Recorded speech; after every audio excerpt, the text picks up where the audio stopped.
Hi, welcome to our patch session. I'm Miss Ryne, And I'm Miss Lexi.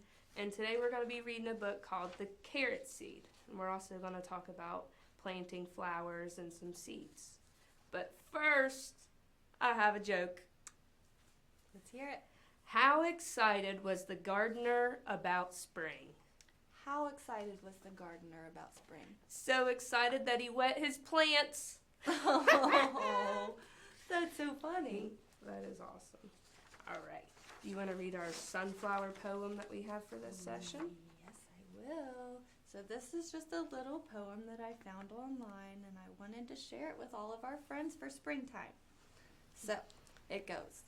Sunflower, sunflower, standing straight and tall. Sunflower, sunflower, you're the tallest flower of them all. Sunflower, sunflower, when your seeds fall to the ground. Sunflower, sunflower, by the squirrels they will be found. So, that was our poem, and at the bottom of the poem, there's a place you can see what all the different parts of a flower are.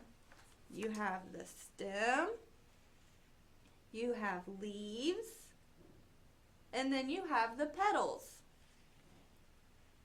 So if you want to go outside and find some flowers that you can pick apart and see which each part is, put the stem to one side, put the leaves to one side, and then put all your petals together, that would be a fun sorting activity with flowers. We'll read The Carrot Seed by Ruth Carross.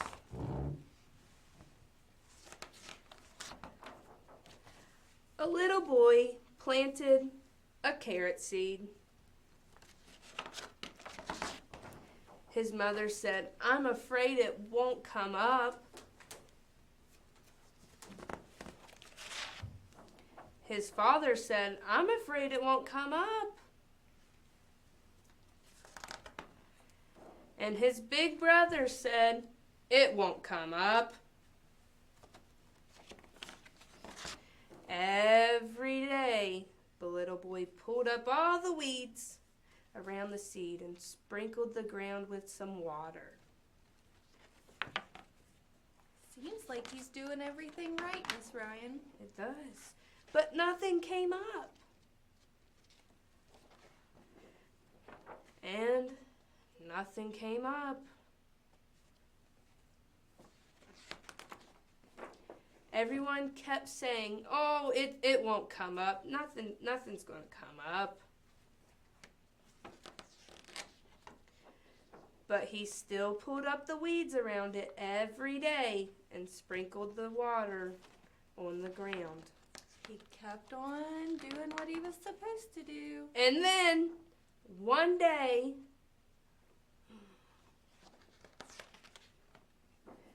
a carrot came up. That's one big carrot. That is a big carrot. It's taller than him. Just as the little boy had known it would. That's a really big carrot, Miss Lexi. Yeah. He knew his carrot would come up even though nobody else did. Yeah. So for your activity at home, you guys, if you have maybe seeds, how we talked about with our vegetables and stuff, maybe you have some seeds from some vegetables or some fruits, you can plant those in the ground like our little boy did in our story, and make sure you pull your weeds and you water it, and it'll take it a little bit to come up, but hopefully it does. Or you can plant maybe some flowers. It's getting to be springtime. Maybe you can help mommy or grandma or dad or somebody plant some flowers around the house if you have some. Or even some vegetables. Or you have a garden, maybe you can plant some vegetables. And we also have another activity that you just need some paper, some crayons, and you can either use your leaves, maybe you want to use flowers, maybe you even want to use grass. And what you do, you put you got your leaves. Put it on the table. and then you put your leaf or your flower underneath the paper. You're putting it underneath the paper, and you're covering the paper up, and you use your crayon to color over top of the leaf or flower, and you can do as many as you'd like. And some of them may not look as good as the other ones, but you can try out maybe different types of leaves, different types of flowers, and see which one you get to look the best. Yep. All right. Thank you guys for watching. I'm Miss Ryne. And I'm Miss Lexi. We'll see you next session.